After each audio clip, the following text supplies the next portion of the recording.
Good day. My name is Michelle Levander. I'm the director of the USC Center for Health Journalism. Thanks for joining us today for our Health Matters webinar. What would Kamala Harris do on healthcare? Healthcare hasn't played a starring role in this presidential election, and Kamala Harris's Young campaign has focused more on health as a pocketbook issue so far. She's called for canceling medical debt, cutting drug costs, and continuing to keep commercial health premiums low on marketplace plans through subsidies.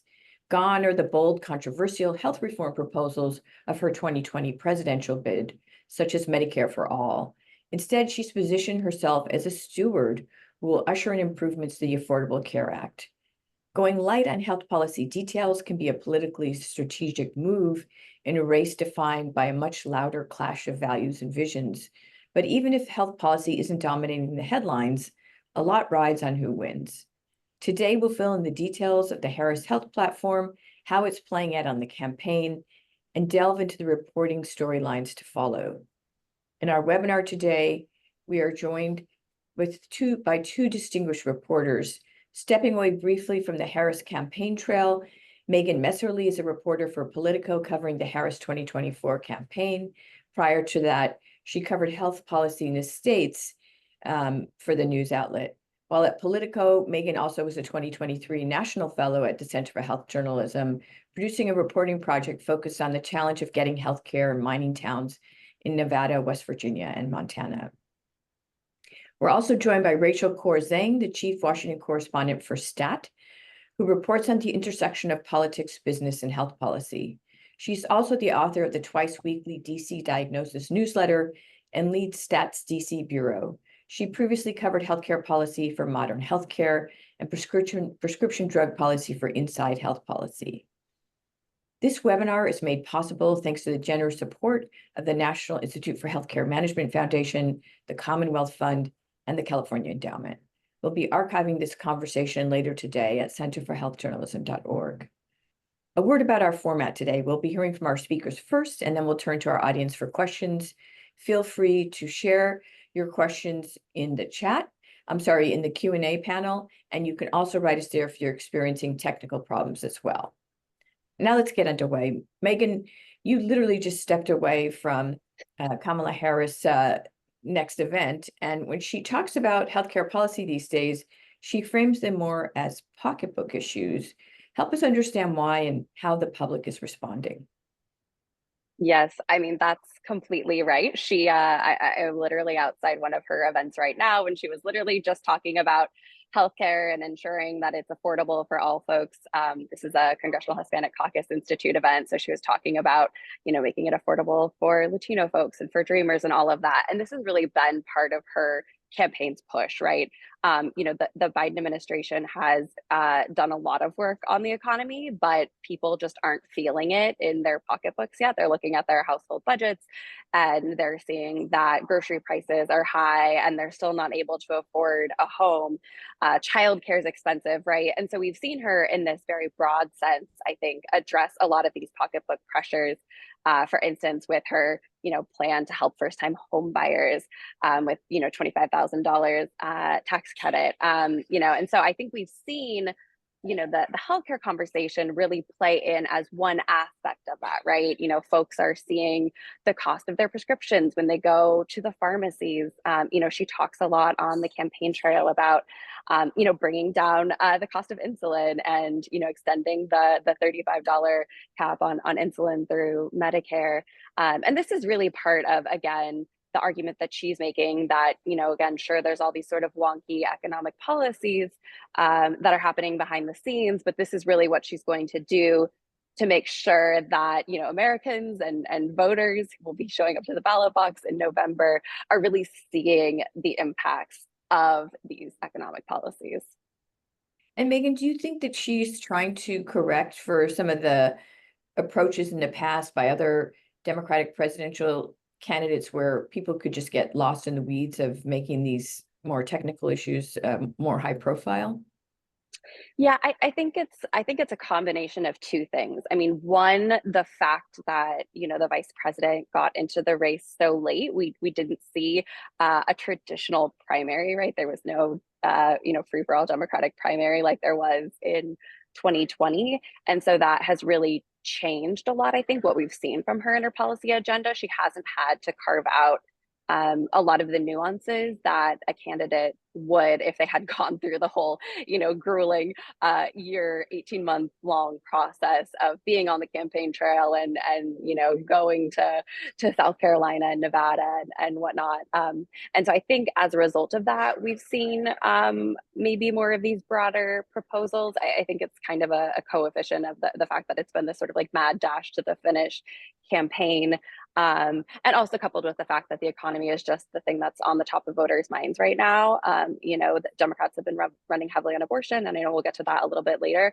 But when you talk to folks about their biggest concerns, and I hear this on the campaign trail, it's like the economy is number one, right? And people do want to hear what's impacting them. So I would say it's both from a policy standpoint, it's sort of getting at the heart of what folks are feeling at sort of like an individual household level.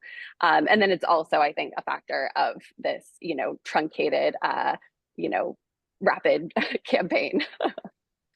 And, not everybody gets to be on the campaign trail as you are. So if you're a reporter, covering your city or your state, are there some storylines that might play off of this pocketbook framing that could be done locally?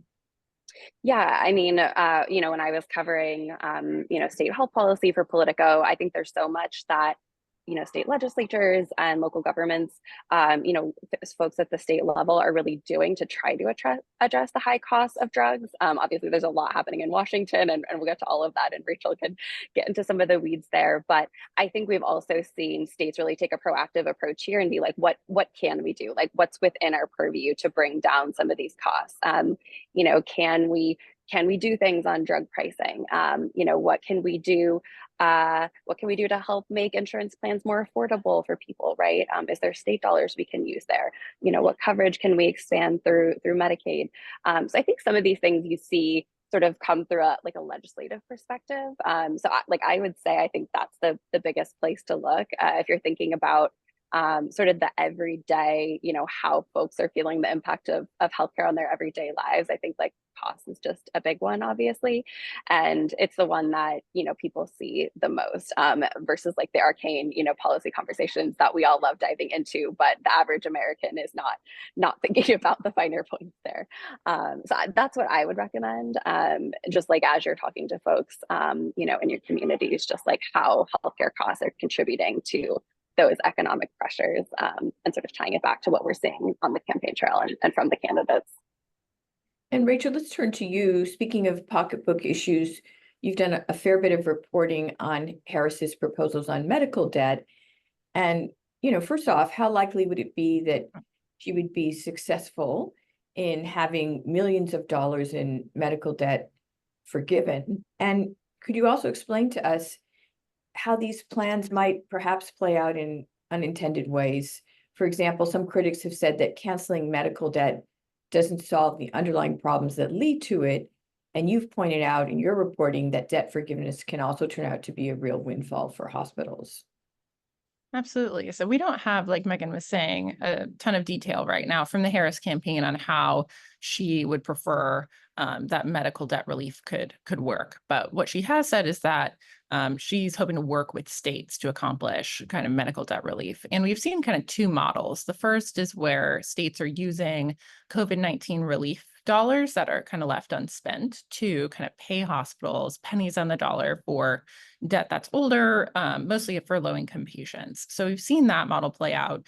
Most of my reporting focused on a new model that we've seen in North Carolina, where they structured a program with the federal Medicare and Medicaid agency, along with their Medicaid expansion program, to kind of get federal Medicaid dollars and use those dollars to pay hospitals billions of dollars to both relieve medical debt and implement some measures in the front end, some guardrails to try to keep patients from going into debt in the first place. So it is an innovative program that, as you said, hospitals are making money off of it. And so they view it as a win-win for everyone, that hospitals are making more money and low-income patients, are seeing some relief from these bills that have been hanging over their heads, sometimes for a decade.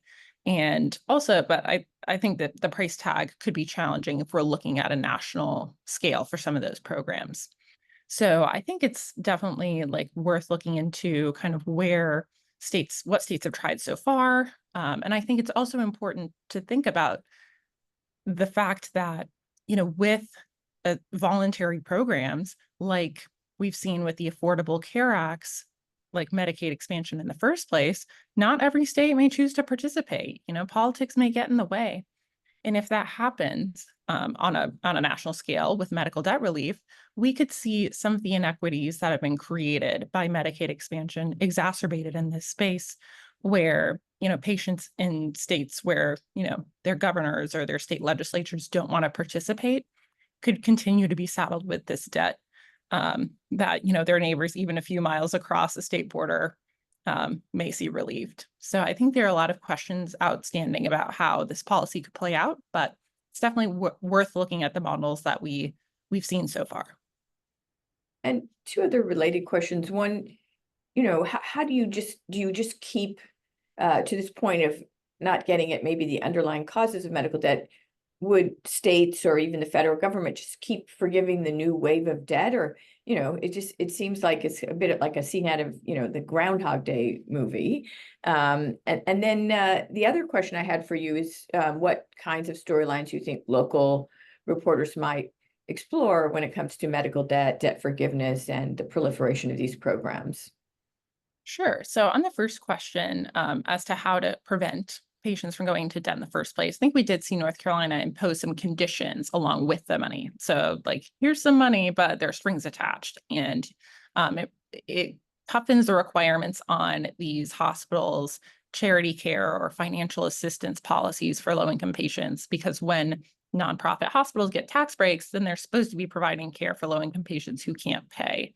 That's kind of part of the deal. And so I think there are some guardrails around, who qualifies for that eligibility, and also making sure hospitals are implementing programs that automatically qualify patients who are in other public assistance programs like nutrition benefits, like SNAP. They've already qualified based on their income for these programs. So hospitals can implement, some have programs where they're automatically enrolling these patients into their assistance programs. So they're not counting on sick patients who, are struggling, with whatever condition they came into the hospital for, to apply and provide a bunch of financial documentation sometimes to hospitals. That certainly is a barrier to low-income patients accessing financial assistance that they may well qualify for, but if they don't apply, they may not get it.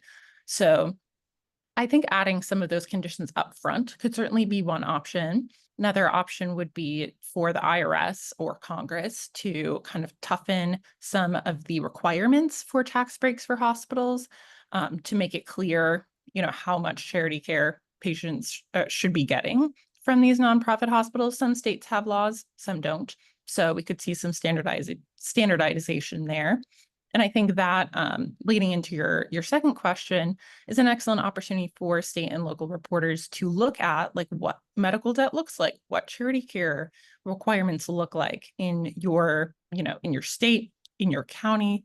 We're seeing local governments getting really involved here and start asking questions about, how these COVID-19 relief funds are being used, whether hospitals, have been contacted, whether they would be willing to work with nonprofits that help forgive debt. I certainly relied on excellent local reporting in North Carolina, where reporters had gotten statements from hospitals that were saying, we're really not interested in selling our debt to these nonprofits. But sure enough, when the state dangled billions of dollars, then they changed their tune. And I think that accountability can be really important. So I think there are so many opportunities for reporters to be reaching out to your state and local governments and also the hospitals in your area to see what that issue looks like at a local level. Thank you, Rachel. A lot of really good ideas there. Megan, Harris has been perhaps at her most eloquent when she's talking about reproductive rights and abortion rights, and walk us through her key policy proposals and how they might fare in this deeply polarized Congress. Right. So, I mean, this is a sort of interesting position for Democrats to be in on the campaign trail, in that abortion has been, one of their top issues since Roe v. Wade was overturned in the summer of 2022. Democrats have been, eager to lay the blame at the feet of Republicans and at the feet of former President Donald Trump, whose appointment of 3 conservative Supreme Court justices was key to the overturning of Roe. And so this has been something that Democrats have been hammering. I mean, they hammered it in the 2022 midterms. There aren't that many elections in 23, but they hammered the message then as well. And now it's, been one of this, sort of a tentpole issue of Vice President Harris's campaign. So the interesting thing here, though, is like, what more can she do on abortion access? Like, a lot of what she's running on is, I'm not Donald Trump. I'm going to protect what we have right now. If you look at the data, abortions are actually up since the fall of Roe. Folks are finding other ways of obtaining abortions, even if they are illegal in their state. They're getting abortion pills. They're crossing state lines to receive procedural abortions. Folks are finding workarounds. And so her argument is, if you think that some level of abortion access should exist, I'm your candidate. I'll at least, at a very, very minimum, will keep things as they are now. Of course, on the campaign trail, she's talking about, when Congress passes a bill to restore reproductive freedoms, she will sign it into law. However, at this point, it's extremely unlikely that Congress is going to pass such a bill. So there's a lot of folks who are out there, hearing that, saying like, that sounds great. I support that. Sometimes she's more specific and specifically talks about she'll sign legislation restoring the protections of Roe. So getting a little bit more specific there about the policy she supports. And I'll get into sort of why that's interesting in a second. But the broad push here really is I'm not Donald Trump. Remember this guy. He's the guy who's responsible for abortion being banned in more than a third of the country. If you don't want that, like, I'm your candidate. Going back to the issue of Roe, she has said that she supports restoring Roe's protections. Roe protected abortion access through fetal viability, which is around 22 or 24 weeks of pregnancy. Notably, she does not say and has not said whether she supports Roe's restrictions. So Roe allowed states in the 3rd trimester of pregnancy to regulate abortion or restrict it, so long as they had exceptions if necessary to save the life of the mother. And actually, one of my colleagues asked her that yesterday at a National Association of Black Journalists event, and she didn't weigh in on that, and that's what Republicans have been, attacking her over.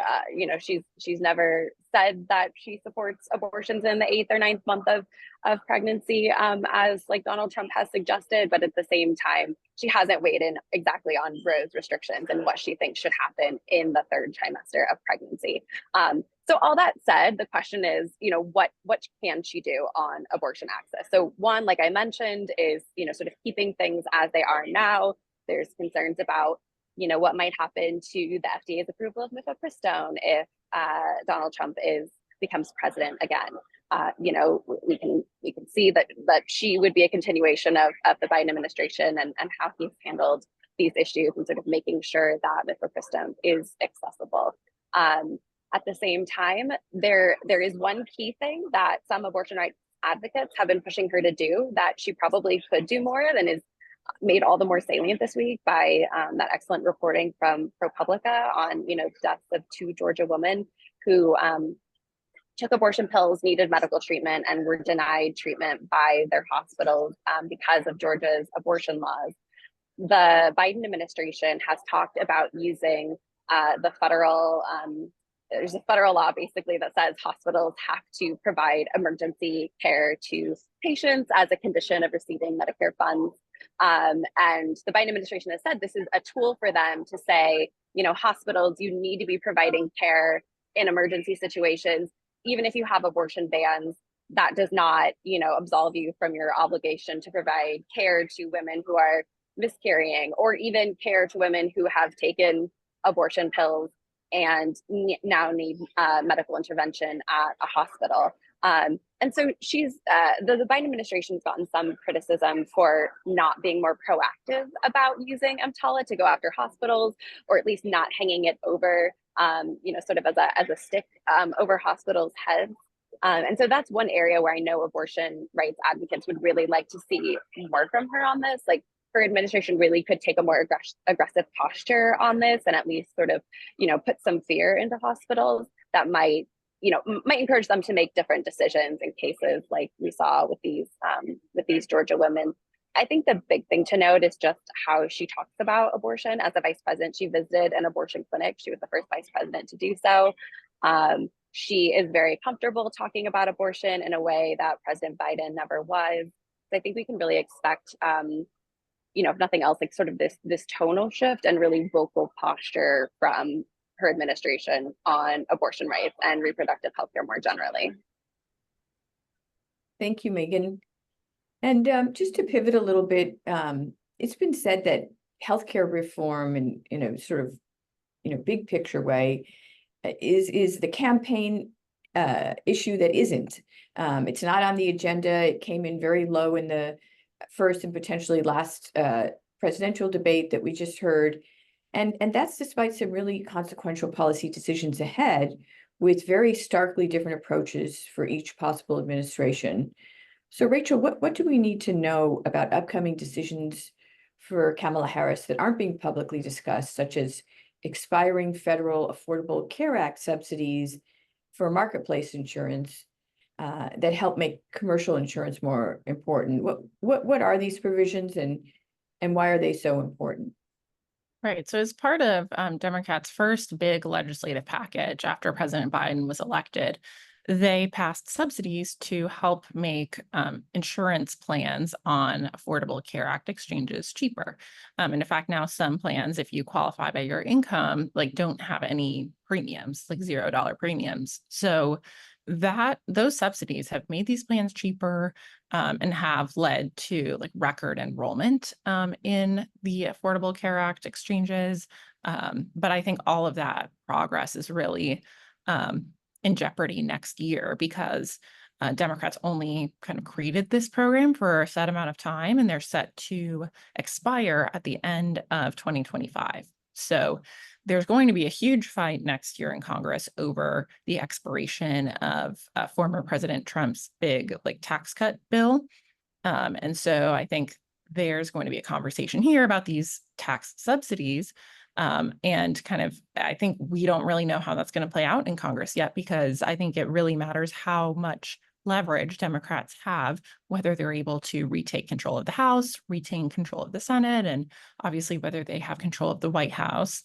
How hard they're pushing for these policies. And I think we haven't really seen Republicans held accountable for their views on this yet. And I don't know that it's going to be, a black or white, like yes or no decision. Are these subsidies renewed or not? We could see them renewed on a more limited basis to a smaller number of people potentially. And I think it's also important to keep in mind that, though these subsidies passed without Republican support initially, they actually benefit states that have not expanded Medicaid more than they benefit, states that have. So a lot of these states that have not expanded Medicaid are led by Republicans. So there may be some tough choices for lawmakers from some of these states that have seen, the subsidies play out and benefit their own constituents. And they're going to have to make a choice on whether to support that or not. So I think there's going to be complicated politics here. And I think there's a real question as to whether these subsidies are in fact renewed. And I think there are some estimates out there that, if these subsidies do expire, then, people could lose insurance if they can't afford these premiums after, their costs increase. So I think it is a very consequential conversation that, hasn't really broken through to the campaign trail yet. And a question for both of you, what do we know about voter behavior when an issue like this, which is really so important, isn't part of the campaign? Everybody knows on abortion that these are, two very different choices.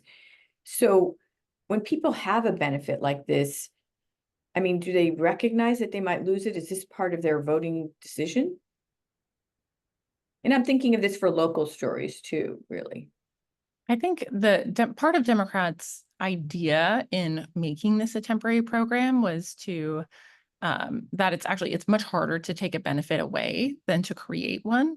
So I think there's just natural momentum that if Republicans won't support extending these policies, then it's a kind of political sledgehammer for Democrats to say that they are taking away your health care and they're raising your premiums and all of that. So I think there is a salient like political momentum here. But I think it's just, I don't know that voters realize that. Like there's weird math that goes on in Congress with how much things cost. And, there's this cycle where there's these constant, short-term renewals of all of these different policies that keep healthcare lobbyists busy and keep, lawmakers, going back to these deadlines over and over again. But I don't know that it's necessarily clear to voters what's at stake here, especially given that even with the laws that the Biden-Harris administration have passed on a permanent basis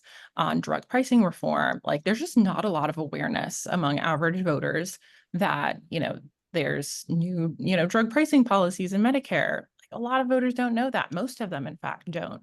And so I think there's a real, risk here that, patients don't realize the direct impact on their premium subsidies. However, I think there are very stark, differences in how former President Trump approached the Affordable Care Act in general, whereas he tried to repeal it unsuccessfully. And Vice President Harris, who has said that she stands for, supporting and strengthening the program. So if you have, insurance through the ACA, I think it's on a very high level, obvious kind of where the candidates stand on the program in general. Thank you. Yeah, I was just going to echo what Rachel said there. I mean, like, yes, this is getting talked about, but in a very, very high level sense, like Rachel said, right? It's all getting shorthanded into, Vice President Harris saying, yeah, I'm going to build and strengthen the Affordable Care Act. And by that, you can read, extending ACA subsidies, right? But most people don't know what those are when they even go to sign up for their plans, right? They're just seeing the price that shows up to them, right? They're not sort of seeing the nitty gritty there. And so everything sort of gets talked about in these general terms of, we're going to protect your healthcare, such is going to take your healthcare away from you, right? Sort of that's how this gets talked about on the campaign trail, but it's hard when you're getting into the nuances of what exactly an ACA subsidy is. That's just going to go over most people's heads. And speaking of important topics that aren't being discussed right now, how might Medicaid fare under Harris versus Trump, Megan? And at a state level, do you think that there might be some efforts to expand Medicaid in the 10 remaining holdout states, or might there be changes to conservative Medicaid policies, such as needing to be working to be eligible, that some see as an obstacle to signing up? It's a really good question. I mean, we're not seeing a lot of talk about Medicaid, maybe any talk about Medicaid on the campaign trail. Vice President Harris has not been talking about it. On the other hand, this is something that could be a really big issue, especially, former President Trump has said he, isn't going to cut Social Security or Medicare. Vice President Harris has said the same. When you're looking at a budget, like where else are you going to cut, right? Like Medicare is a extremely costly program.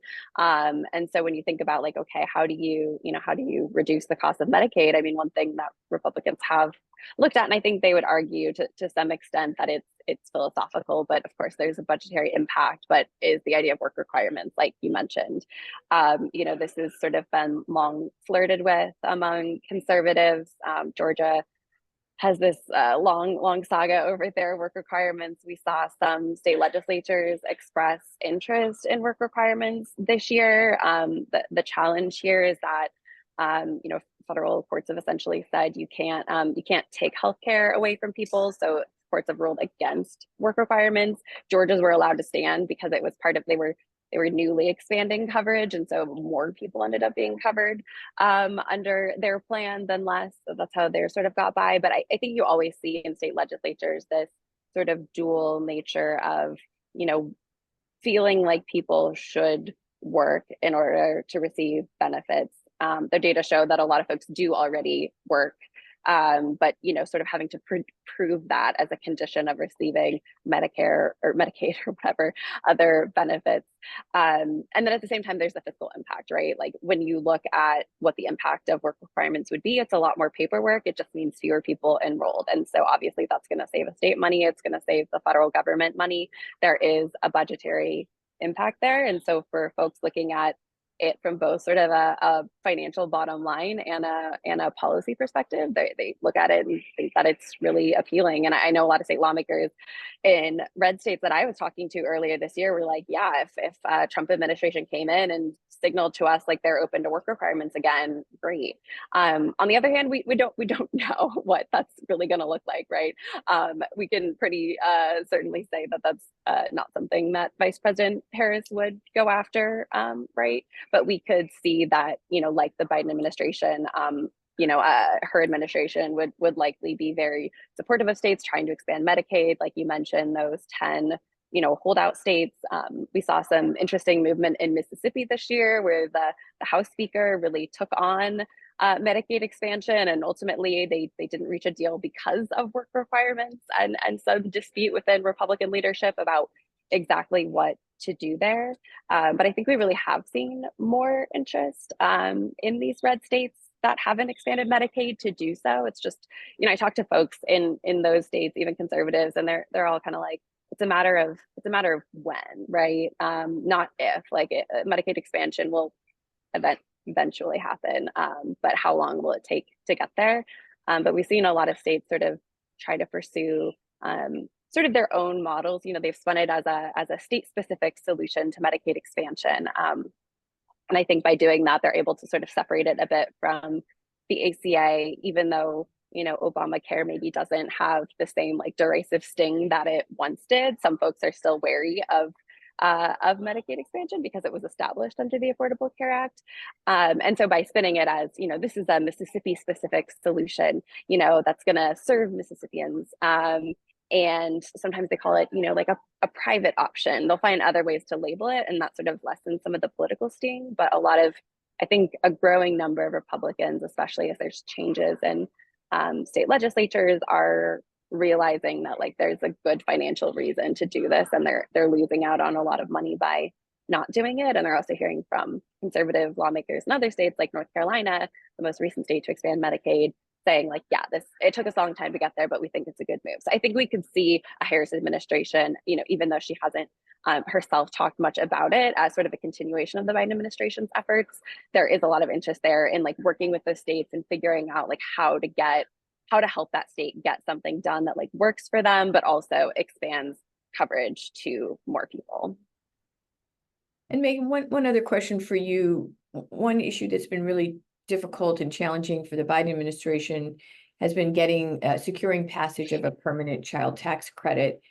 As an emergency pandemic measure, it's been credited with dramatically reducing child poverty. What does Kamala propose for her child tax credit, and might she fare any better than Biden? Yeah, it's a really interesting question. And this gets back to sort of the pocketbook issues. Families are looking at their household budgets and saying like, wow, my childcare is even more than my mortgage or my rent, right? It's just a huge chunk of folks' expenses. And so we've seen both sides really tackle this issue of childcare and how to reduce costs. So Vice President Harris's plan, she wants to bring back that expanded child tax credit. So right now the CTC is $2,000 per child. During the pandemic, it was raised to as much as $3,600 per child for eligible families. She wants to bring that back. And then she also wants to create this newborn child tax credit. So it would provide $6,000 for parents of newborns to help them a little bit in that first year of life. So again, sort of getting at some of those like budgetary concerns that families are feeling when they're looking at their household budgets. But at the same time, we've seen a very similar push from the other side.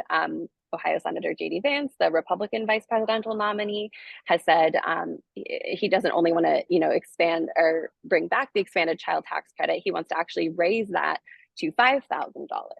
And this sort of fits into, I think a Republican vision for families as well. He's very much pushing this traditional families concerns about birth rates in the US. It sort of fits, it fits into sort of both the Republican and the Democratic agendas on sort of wanting to build stable families, but maybe for different reasons. And so I think one thing that's potentially interesting here is that, if there, there is bipartisan interest here in a child tax credit. Obviously, there's questions about finances, but there is a lot of interest here. And the fact that we're seeing both presidential candidates talk about this on the campaign trail, I think reveals how salient of an issue this is, and how much it is something that like voters really do care about.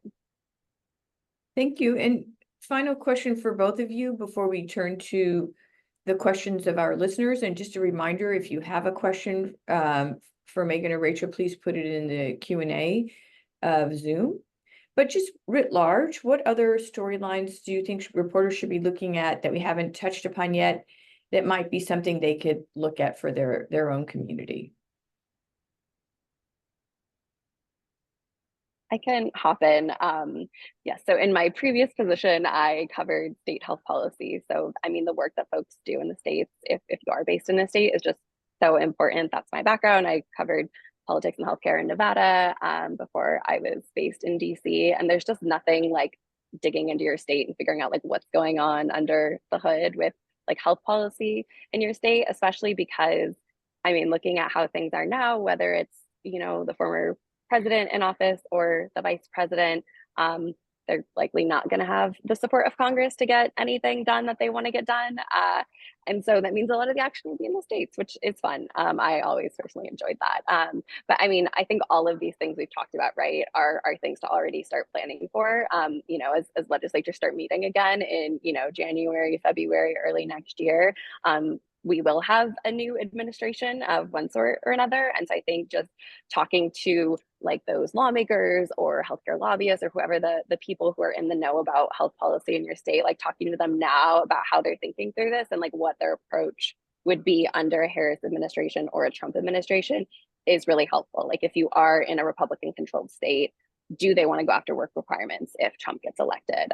In Democratic controlled states, is there some like abortion policy they want to try to push, some funding structure, and they're like, the Harris administration might be open to that. I would say just like start having those conversations now to get a sense of sort of what health policy might look like for the next year and the next 4 years. Then I would just add to that I think obviously we're talking about the presidential race today, but that's not going to be the only thing on the ballot. And I would encourage reporters to be really looking into the ballot initiatives that are going to be in your state or at the local level. I think we're seeing some really interesting questions in the ballot about abortion, obviously, but there are some other initiatives scattered around the states related to health costs. And so I think that's a very important place to look. And also, as when I cover, campaign finance, and I think there are just huge opportunities if you're familiar with how your state tracks donations to look at some of the campaigns for governor, for, a Senate race, something like that might be happening at the state level and getting a sense of who might be donating to those candidates. And I think that just offers a really interesting lens that is some public accountability for the intersection of the healthcare industry and interests. And I think it just poses some really interesting questions as to why an industry might support a certain candidate or what they might be afraid of. So I think I would just encourage everyone to get familiar with those databases as well. They can be really great places to find stories.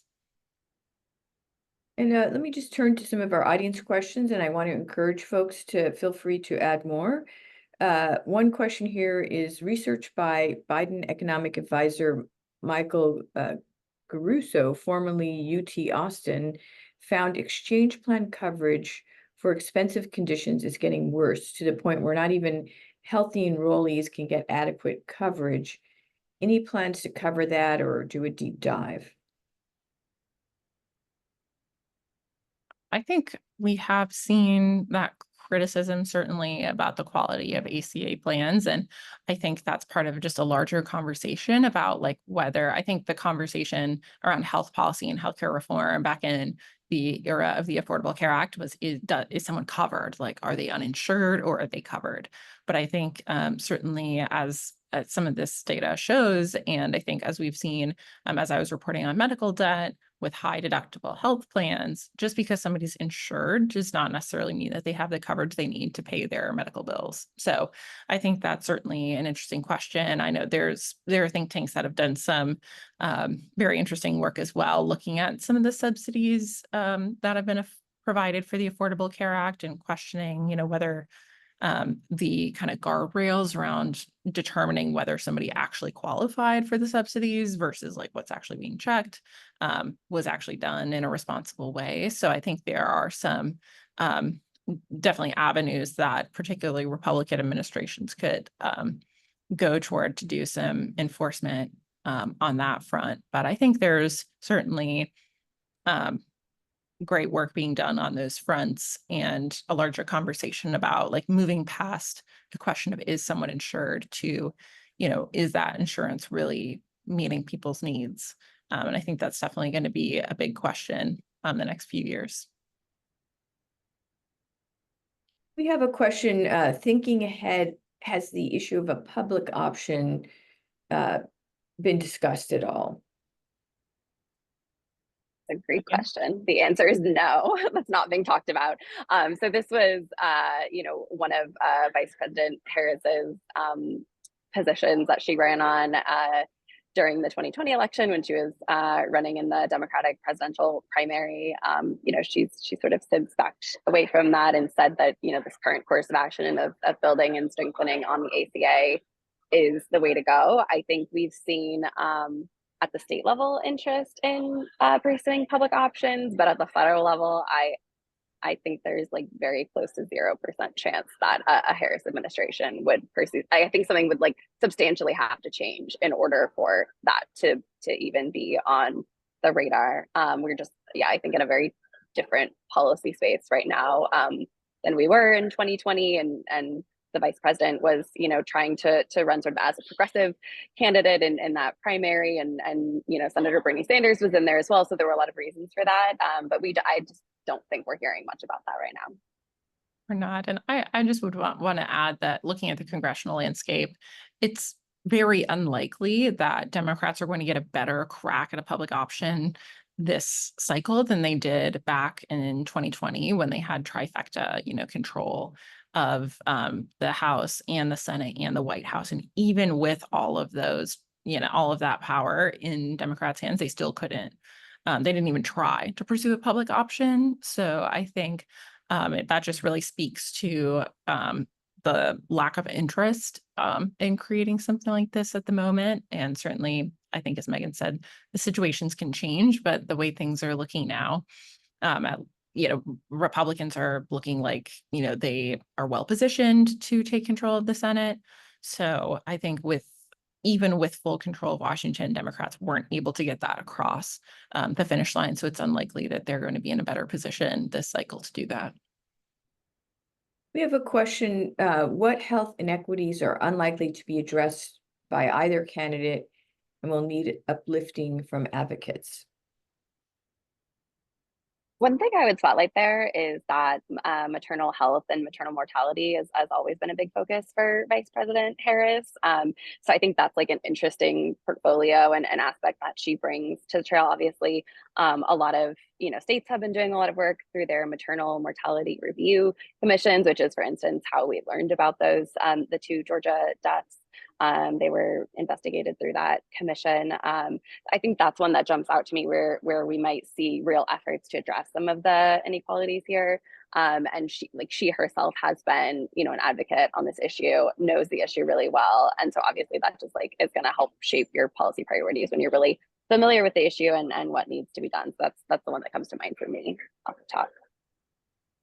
Yeah, I think, and then just kind of looking at the larger campaign rhetoric coming from the GOP side on DEI programs, and I don't know that they are going to be interested in any programs around anything called health equity. I think that's going to be a very unattractive concept. So I think it's certainly going to be interesting to see how a Republican administration would position themselves, to kind of walk that line between opposing woke rhetoric and kind of the backlash that we've seen to some diversity, equity, and inclusion initiatives across the federal government and how that could play out in the healthcare space as well.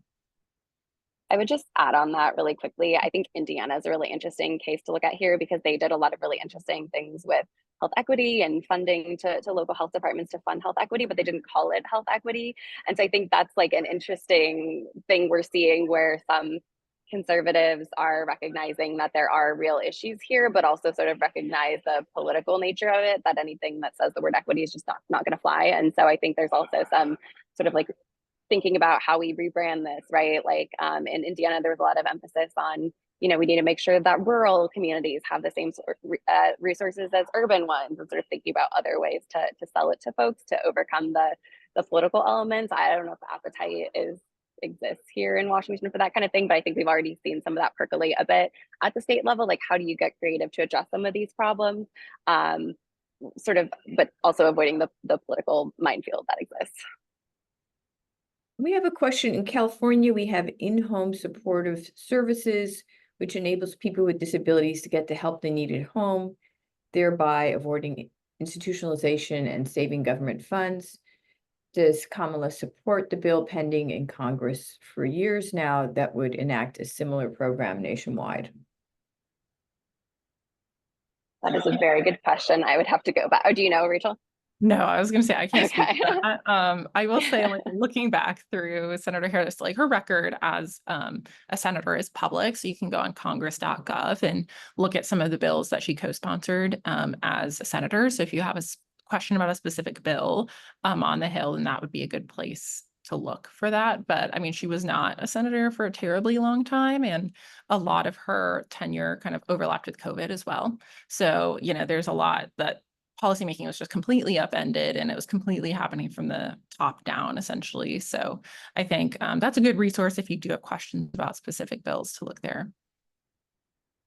And Karen Tucker asks about something that I'll ask one of you to also define when you answer her question, which is Medicaid unwinding, and says that there's been some excellent reporting on this topic, and asks if voters are aware of the bureaucracy and the loss of coverage, that millions of people have lost benefits, and what else should be covered in this area?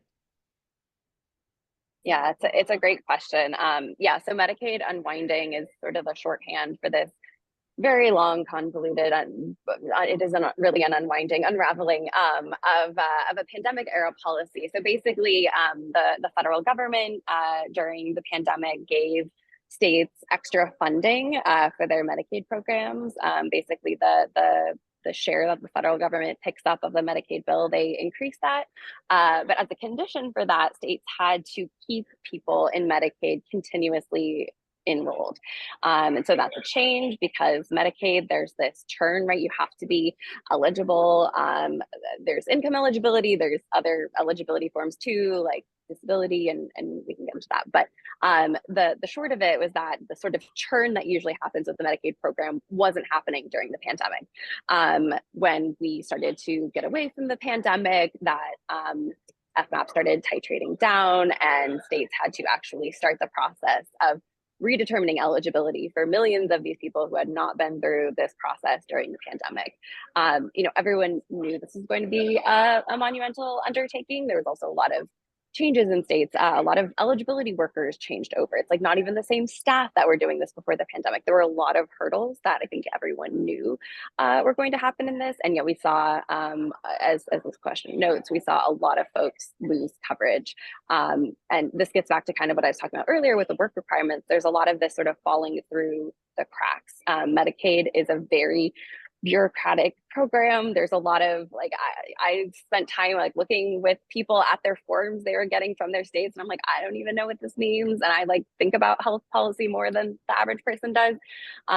It's just really complicated. And so a lot of people were they didn't know what forms they needed to turn in or what pay stubs they needed to submit. And so there were a lot of reasons that folks were falling through the cracks. So that's unwinding. Now, as far as whether anyone's talking about it, I'm going to say no, which I think is maybe would have been surprising to me when I was writing about this a couple of years ago. I remember writing a story that was there's this coming, millions of people are going to have their health insurance reshuffled right before the election, and this could be a big election problem, but we're just not seeing it we talked about in the election. I think that speaks to one, just like the crazy nature of this election cycle and that so many other things have been going on. And then two, like we were talking about with the economy, you know, there's folks are not thinking about healthcare reform. They're thinking about the economy on a broader scale. They're not thinking about like Medicaid and coverage losses. But I think also to some extent, the lack of talking about it. If you just think about, you know, folks who are enrolled in Medicaid, a lot of these are low income folks, folks with not a lot of resources, ability to advocate for themselves. And so I think also sometimes that can just get missed in the shuffle of campaigning, right? You think about, you know, candidates on the campaign trail, you know, are they really talking about Medicaid? Are they talking about these coverage losses for folks? And to the earlier point, it's hard to explain like what Medicaid unwinding is. And so I think that also just makes it harder to talk about on the campaign trail. But we're not seeing it be an issue, maybe in the way folks maybe thought it once would have been. We have a question from Annie Gardner who says, another pocketbook issue. What about candidate positions around elder care costs? I think this isn't something that we hear them talk a lot about. I know Democrats, when they were initially talking about their big legislative push that became a law called the Inflation Reduction Act, some more progressive members of the Democratic Party, you know, did make a big push for funding for particularly home health and just building out that workforce more, just because there are so many issues there. But ultimately, kind of that proposal was left on the cutting room floor, and we haven't heard Harris speak about it very often on the campaign trail. But I think that is a desire among some congressional Democrats, at least, to pick up the pieces of that policy. I will flag she was asked about it yesterday in the context of like the sandwich generation, but she did not answer the elder care part of the question. She just talked about childcare, but we're trying to get answers as reporters, so.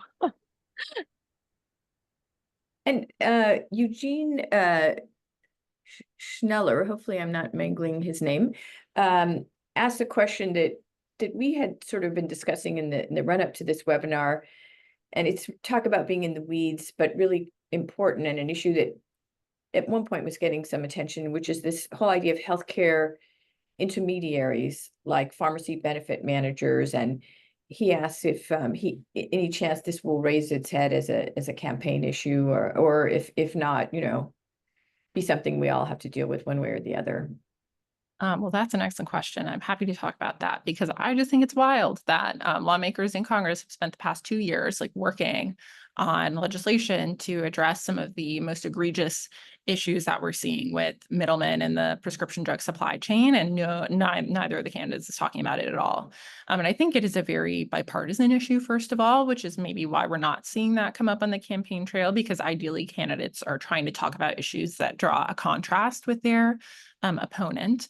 And I think it's just hard to explain what a PBM is. Honestly, a lot of people just don't know. Like and honestly, like a lot of the PBMs that are the large ones are also owned by health insurers. So a consumer may not even feel the difference from their side of things. So I think it's very possible that we see some movement on this legislation in December, like before the end of the year.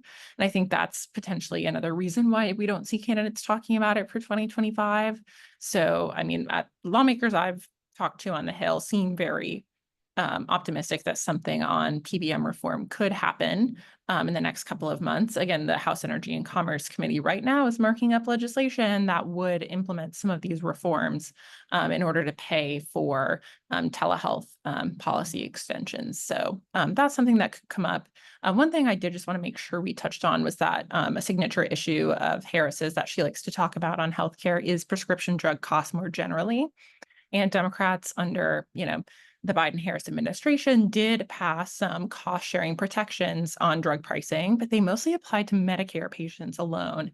And just because of the way the process works in the Senate, really complicated rules, they weren't able to apply some of those protections to people with insurance through their employers, or people who might be uninsured. And some of those that she likes to talk about are, limiting cost sharing for insulin at $35 a month, potentially extending an out-of-pocket cap at $2,000 a year for patients for prescriptions that they pick up at the pharmacy counter. So I think that very much is something that she talks about often just extending kind of some of these protections for Medicare patients to, the everyday American that gets insurance through their jobs.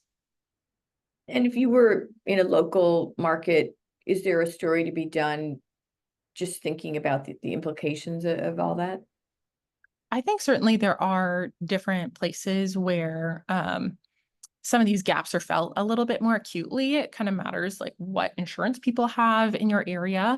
And I think particularly on insulin, we are seeing this strange kind of gap where Democrats have like in piecemeal advanced enough of these policies that there's like a smaller and smaller number of people who don't kind of have insulin at these affordable rates. So I think there is some really important work to be done on kind of where the gaps remain because drug makers have created their own patient assistance programs to help people with insurance make sure they're paying $35 a month. And we have some cost sharing protection for seniors.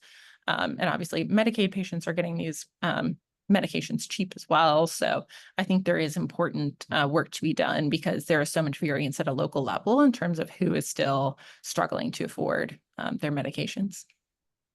And Rachel, with so much attention focused on insulin, and it's obvious why, it's pretty dramatic and life-threatening if you can't afford it. Does that suck some of the oxygen out of the room for other kinds of expensive drugs that are also life-saving?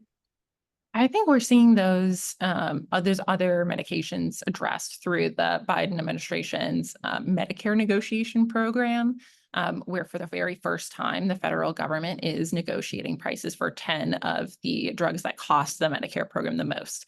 These are like blood thinners, cancer drugs, like a lot of different disease areas certainly beyond diabetes, though there are a couple of insulin products on that list as well. And honestly, like that messaging has not broken through as well as some of the cost sharing protections for insulin, as we've seen through public polling through KFF. More people know about the insulin cost sharing protections than this other program, just because it's harder to explain. And it was lumped in with other tax policy. It was lumped in with other energy policy called the Inflation Reduction Act. Like, what does that really mean? It doesn't, say healthcare in the title. So I think some of these policies to address this on a larger scale have gotten lost among voters. And we've talked about a really wide array of health policy issues. And one attendee has asked, could the courts play a role, in addition to Congress, in maybe overturning some of these initiatives if they were going to try and make headway or through executive orders or that sort of thing? Yeah, it's a really good question. And I think the answer is yes, especially if anyone heard about the Chevron deference or the Chevron decision earlier this year. Basically, this just like takes more power away from agencies to make decisions and through the regulatory process. And so if you think about what Vice President Harris might do, especially if she doesn't have Congress, a lot of it is going to be through the agencies and through regulatory authority. And this decision really lays the groundwork for more of those types of challenges. And so, yeah, I absolutely think we're going to see, with either administration, there's going to be a lot of court challenges, but in general, this like does pose a big barrier to doing some of these policy things through executive action. Like it could be an issue with some of the EMTALA stuff. There's like there are a lot of potential ripple effects and applications in healthcare, in like every other sector. But I think the short answer is like yes, I would be on the lookout for all sorts of litigation. Well, unfortunately, our hour is coming to a close, and I know that Rachel and Megan have to get back to covering Harris and all these issues that we've been talking about. I want to thank you both, and I want to thank the audience for all of their great questions. I also want to thank our content editor, Ryan White, and our communications strategist, Abs Mandar Vishu, for their help with this webinar and outreach for it. And basically, we'll be emailing you a survey asking you for your feedback on today's program and for your ideas and other topics of interest. Please take a moment to fill it out. And we also urge you to support these webinars. You can find more information here on how to do that. We'll be archiving this webinar a little later today at centerforhealthjournalism.org. Thank you so much for joining us and have a wonderful day.